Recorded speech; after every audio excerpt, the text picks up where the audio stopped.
ही 7-8 वर्षापूर्वीची गोष्ट आहे, जेव्हा मी शहराबाहेरील कारखान्यात काम करायचो. एके दिवशी मला कारखान्यात काही काम होते, त्यामुळे रात्री 10 वाजेपर्यंत मी कारखान्यातच होतो. त्यानंतर मी माझे काम संपवून कारखान्याबाहेर आलो. त्यावेळी माझ्याकडे स्वतःची गाडी नव्हती, म्हणूनच मी रोज शहरातून बसने किंवा टमटमने ये जा करायचो. कारखान्याबाहेर येऊन मी कारखान्याजवळच्या बस स्टॉपवर थांबलो, जेणेकरून मला शहराकडे जाणारी एखादी बस किंवा टमटम मिळेल. मी बस स्टॉपवर बसची वाट पाहत होतो. रस्त्यावरील खांबावर लाईट्स लागल्या होत्या, त्यामुळे अंधार जास्त जाणवत नव्हता. खूप वेळ थांबूनही त्या रस्त्याने एकही बस किंवा टमटम येत नव्हते. काही वेळाने तेथे एक म्हातारा आला आणि माझ्या बाजूला उभा राहिला. त्याच्या चेहऱ्यावर सुरकुत्या आल्या होत्या. तो पान खाऊन खा करून रस्त्यावर थुंकत होता.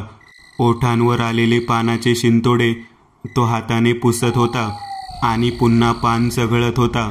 मी त्याच्याकडे बघत होतो, पण तो दुसऱ्याच कसल्या तरी विचारात आणि पान खाण्यात गुंग होता. तो रस्त्यावर पानाच्या पिचकाऱ्या मारत होता. तोच त्याने मला त्याच्याकडे बघताना बघितले. त्याने तोंडातला पानाचा बोगणा खाली टाकला आणि म्हणाला, कुठं निघालात? शहरात चाललोय. आणि तुम्ही? मी म्हणालो, हां, मी पण तिकडं चाललोय. तो मला म्हणाला. त्याच्याशी काही वेळ गप्पा मारल्यावर मला त्याचे नाव कळले. त्याचे नाव सुंदर कुमार होते. तो तिथेच MIDC मध्ये टायरच्या कारखान्यात काम करत होता. त्या रात्री त्यालाही माझ्यासारखाच घरी जाण्यास उशीर झाला होता. आम्ही दोघेही तिथे बसची वाट पाहत होतो, पण 1 तास उलटून गेला तरी तिथून एकही बस गेली नव्हती. आम्ही रस्त्यावरून शहराकडे जाणाऱ्या वाहनांना लिफ्ट मागत होतो, मात्र कोणीही आम्हाला लिफ्ट देण्यास तयार नव्हते. आम्हाला समजतच नव्हते की का कोणी आम्हाला लिफ्ट देत नाहीये. तेवढ्यात मला माझ्या बायकोचा फोन आला. मी तिचा कॉल उचलला. हॅलो, कुठे आहात तुम्ही? रात्रीचे 11 वाजले आहेत. घरी कधी येणार तुम्ही? माझ्या पत्नीने मला विचारले. अगं, मी कारखान्यातून घरी येतोय. तास झालं गाडीची वाट बघतोय, पण मला एकही गाडी सापडत नाहीये. मी माझ्या पत्नीला सांगितले, लवकर घरी या, मला तुमची काळजी वाटते, कारण आज अमावास्येची रात्र आहे. त्यामुळे जी काही गाडी मिळेल ती पकडून घरी या. माझी बायको मला म्हणाली, ठीक आहे, मी येतो. तू स्वयंपाक करून ठेव, मला भूक लागलीये. असे म्हणत मी फोन ठेवला, कारण माझा तेव्हा भूतावर विश्वास नव्हता. या सगळ्या गोष्टी भाकड कथा आहेत असे मला वाटायचे. तेवढ्यात दुरून मला एक बाईक आमच्या दिशेने येताना दिसली. मी रस्त्याच्या थोडे पुढे जाऊन लिफ्ट मागितली, मात्र दुचाकीस्वार गाडी न थांबवता तिथून निघून गेला. मला त्या बाईकवाल्याचा खूप राग आला. अहो, तुम्ही कितीही वाहने थांबवण्याचा प्रयत्न केला तरी आज इथे कोणीही थांबणार नाही. तो माणूस मला म्हणाला. पण का? कारण आज अमावास्येची रात्र आहे आणि अमावास्येची रात्र म्हणजे भूताकेतांची रात्र. आजची रात्र त्यांना वाटेल तिथे ते फिरतात, आपल्यासारख्या मनुष्याची शिकार करतात आणि त्यांची रक्ताची तहान भागवतात. सुंदर मला म्हणाला, असं काही नसतं. हा, हे भूतकेत ही फक्त अंधश्रद्धा आहे. यावर तो म्हातारा सुंदर हसला. बरं, ठीक आहे, ठीक आहे, तो म्हणाला आणि गप्प बसला. तेवढ्यात दुरून एक ऑटो आमच्या दिशेने येताना दिसला. मी रस्त्याच्या मधोमध गेलो आणि 2 हात पसरवून ऑटो अडवला. तसे ऑटो ड्रायव्हरने ऑटो माझ्या समोर येऊन उभा केली. ऑटो थांबताच मी ड्रायव्हरकडे गेलो. शहरात जाणार का? मी ऑटो चालकाला विचारले. हो, का नाही, बसा. ऑटो चालक मला म्हणाला. चला सुंदर भाऊ, असे म्हणत मी मागे वळून बघितले, पण तेथे तो म्हातारा नव्हताच. मला वाटले की तो कुठेतरी लघवी करायला गेला असेल, म्हणूनच मी त्याला इकडे तिकडे शोधू लागलो. मी त्याला आवाजही दिला, पण तो माझ्या आवाजाला काहीच उत्तर देत नव्हता. ओ भाऊ, लवकर चला. माहीत नाही का आज अमावास्येची रात्र आहे.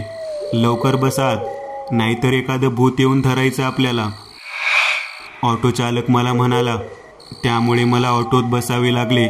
मी ऑटोमध्ये बसलो आणि ऑटो शहराच्या दिशेने निघाला.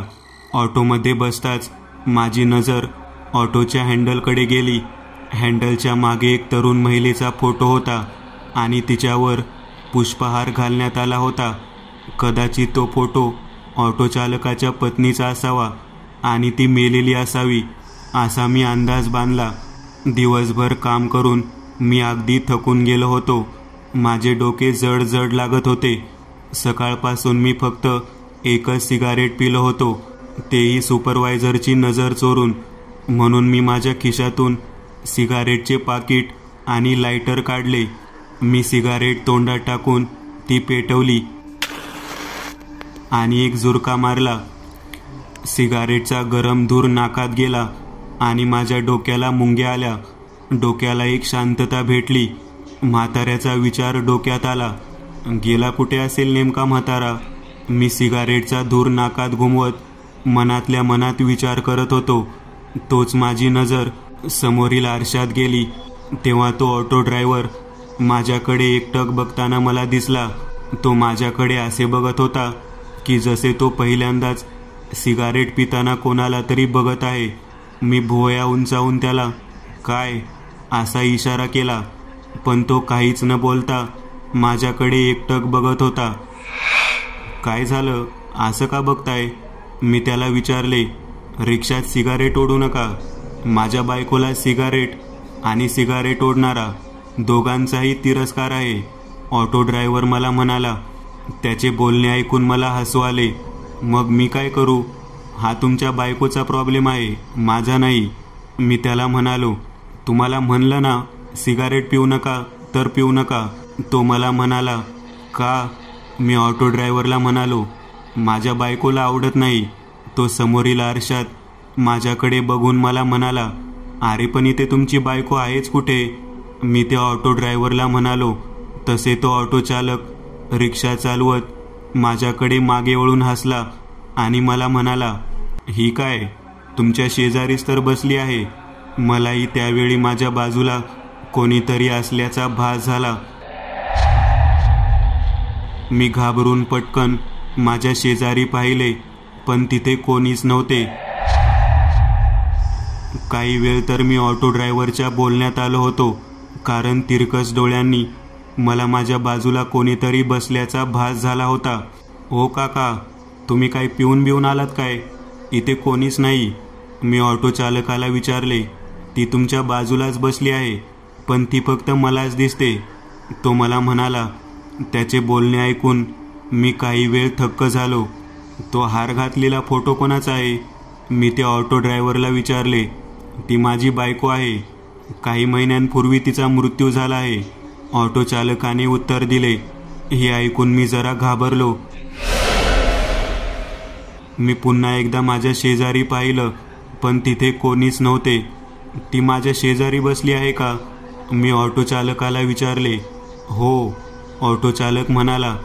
ते ऐकून मी जोरजोरात हसायला लागलो. पण तो ऑटो चालक आरशातून शांतपणे माझ्याकडे बघत होता.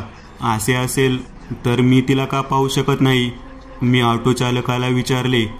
ती फक्त मलाच दिसते, आणि जर तुम्ही ती सिगरेट फेकली नाही तर ती तुम्हाला पण दिसेल आणि तुमच्यासोबतही तेच करेल जे तिने बाकी लोकांसोबत केले आहे, जे माझ्या ऑटोमध्ये सिगारेट पित होते. ऑटो चालक घाबरलेल्या आवाजात म्हणाला. काय केले तिने त्या लोकांसोबत? मी विचारले. मागच्या 5 महिन्यांपासून आतापर्यंत रात्री जे लोक या रस्त्यावर ॲक्सिडेंटमध्ये मृत्युमुखी पडले आहेत, ते सर्व याच ऑटोमध्ये बसून सिगारेट पित होते, तो मला म्हणाला. हे ऐकून मला काहीशी भीती वाटली, पण भूतूत या गोष्टीवर माझा अजिबात विश्वास नव्हता. मला वाटले की तो मला एखादी भाकड कथा ऐकवत आहे. त्यामुळे मी चिडलो. काय मूर्खपणा आहे, यात भूतूत सारखे काहीच नसते. ही सर्व अंधश्रद्धा आहे. मी आता 27 वर्षांचा आहे, पण मला अजून एकही भूत दिसले नाही. मी त्याला सांगितले. ठीक आहे, मग तो माणूस कोण होता जो अचानक बस स्टॉपवर गायब झाला? तो ऑटो चालक मला म्हणाला. तो एक माणूस होता, भूत नव्हते. आणि मी त्याच्या पायाकडे पाहिले होते. त्याचे पाय सरळ होते, उलटे नव्हते. मी त्याला उत्तर दिले. सरळ पाय? सरळ पाय तर माझ्या बायकोचेही आहेत, जी तुमच्या बाजूला बसली आहे. याचा अर्थ असा होत नाही की ती भूत नाहीये, ऑटो चालक मला म्हणाला. हे ऐकून मी थोडा वेळ गप्प बसलो, कारण मला काहीच समजत नव्हते. पण भूताचे पाय उलटे असतात हे लहानपणापासून ऐकत होतो आणि हीच त्यांची ओळख आहे असे मला वाटायचे. शहराबाहेरील जंगलाच्या रस्त्यावर ऑटो पोहोचला होता. रस्ता अतिशय निर्जन आणि भीतीदायक होता. जंगलातून फक्त घुबडांचे आवाज येत होते. नाही फेकत, काय करशील, मी त्याच्यावर ओरडून म्हणालो. तोच त्याने ऑटो जंगलाच्या मधोमध उभा केला आणि त्याने मागे वळून माझ्या हातातील सिगारेट हिसकावण्याचा प्रयत्न केला. पण मी ती सिगारेट दोन्ही हातांनी घट्ट धरली. पण झटापटीत माझा हात सिगारेटने भाजला आणि मी सिगारेट सोडली. त्या ऑटो चालकाने माझी जळती सिगारेट रस्त्यावर फेकली आणि ऑटोतून उतरून त्याने ती पाय मारून विझवली. आता मात्र पाणी डोक्यावरून गेले होते. मी रागाने लाल झालो. मी ऑटोतून खाली उतरलो आणि ऑटो चालकाची कॉलर पकडून त्याला 2 कानाखाली लावल्या.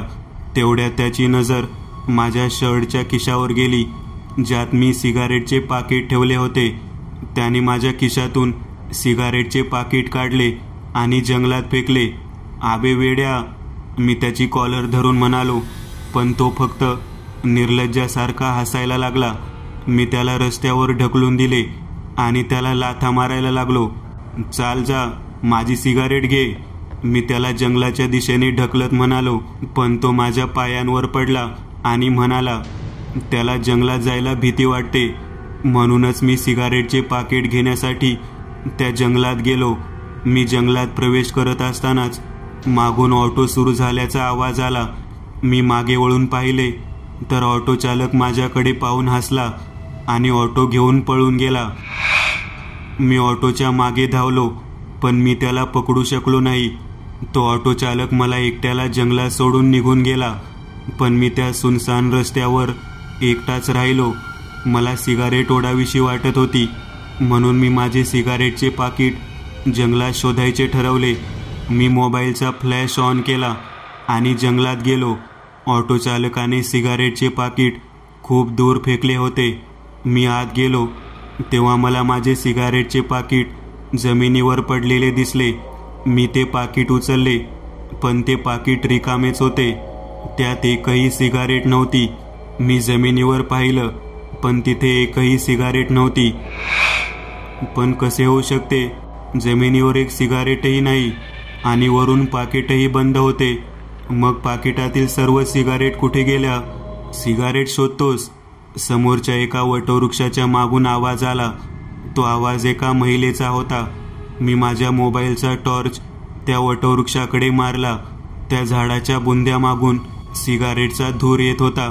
म्हणजे त्या झाडामागे कोणीतरी सिगारेट ओढत होते. हे पाहून मला वाटले की त्या झाडामागे बसून कोण सिगारेट ओढत असेल. कोण आहे तिथे?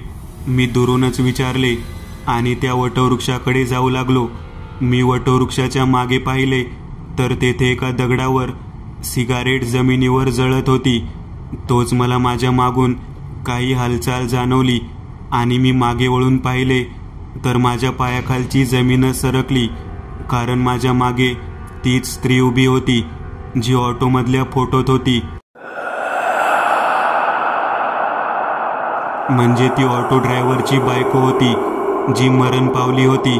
तिचे दात लांब व पिशाच्या सारखे होते. कपाळावर मोठे कुंकू होते. नाकात नथ होता. डोळे मोठे आणि लाल होते. सिगारेट पाहिजे, ती अतिशय भीतीदायक आवाजात मला म्हणाली. भीतीने मी पूर्ण घामाने भिजलो होतो. मी हाताने माझ्या कपाळावरचा घाम पुसला. नाही, नको मला, असे म्हणत मी मागे मागे सरकू लागलो. पण इतक्यात माझा पाय दगडाला ठेचकाळला आणि मी खाली पडलो. माझी नजर त्या बाईच्या पायांवर गेली तर तिचे पाय उलटे होते. याचा अर्थ ती भूत होती आणि तिचा खरोखरच मृत्यू झाला होता. मगापासून ऑटो ड्रायव्हर त्याच्या बायकोविषयी जे काही सांगत होता ते सर्व खरे होते. ती आत्मा हातात सिगारेट घेऊन माझ्या दिशेने चालत होती. आणि मी जमिनीवर सरपटत होतो. तोच ती बाई माझ्या छाताडावर बसली आणि तिने माझ्या तोंडावर पेटत्या सिगारेटचे चटके दिले. मी किंचाळलो आणि तिला दूर ढकलले. ती बाजूला पडली. तसे मी तेथून धावत सुटलो. जीव मुठीत घेऊन मी जंगलात पळत होतो आणि ती चेटकीन जोरात किंचाळत माझा पाठलाग करत होती. मी खूप घाबरलो होतो आणि जंगलात सैरावैरा धावत होतो. तोच धावत धावत मी रस्त्यावर पोहोचलो. मी मागे बघितले तर ती बाई माझ्या मागावर नव्हती. मी कमरेतून वाकलो आणि जोरजोरात श्वास घेऊ लागलो. इतका वेळ धावल्याने माझा श्वास अडखळत होता. तेवढ्यात मला दूरवरून ऑटोचा आवाज आला. मी लिफ्ट मागायला रस्त्याच्या मधोमध उभा राहिलो. पण जेव्हा ऑटो जवळ आला तेव्हा मला दिसले की तोच ऑटो चालक त्या ऑटोत बसला होता ज्याने मला जंगलात सोडले होते. त्याचे संपूर्ण शरीर पांढरे झाले होते आणि डोळ्यांखाली काळी वर्तुळे होती आणि माझ्याकडे बघून तो सैतानासारखा हसत होता. त्याच्या पाठीमागे त्याची पत्नी बसली होती. त्यांना एकत्र पाहून मी रस्त्यावर धावू लागलो. तो ऑटोवाला माझा पाठलाग करू लागला. मी मदतीसाठी ओरडू लागलो, पण त्या सुनसान जंगलात माझा आवाज ऐकायला कोणीच नव्हते. मी त्या निर्जन रस्त्यावरून पुढे धावत होतो आणि तो भूताचा ऑटो माझा पाठलाग करत होता. अमावास्येच्या रात्री ती आत्मा मला त्रास देऊन आनंद घेत होती. कदाचित त्यांना मला ताणून ताणून मारायचे होते. काहीच वेळात माझ्या शरीरातील सर्व शक्ती संपली आणि मी रस्त्यावर कोसळलो. मी मागे वळून पाहिले तर तो ऑटो सुद्धा थांबला होता. ऑटो चालक ऑटोमध्ये बसून माझ्याकडे पाहून हसत होता. ऑटोचा एक्सलेटर वाढवत होता. मला वाटले की आता हे माझ्या अंगावर ऑटो चढवतील आणि माझा मृत्यू होईल. थकल्यामुळे माझ्या डोळ्यासमोर अचानक अंधार आला आणि मी बेशुद्ध पडलो. जेव्हा मी शुद्धीवर आलो तेव्हा सकाळ झाली होती.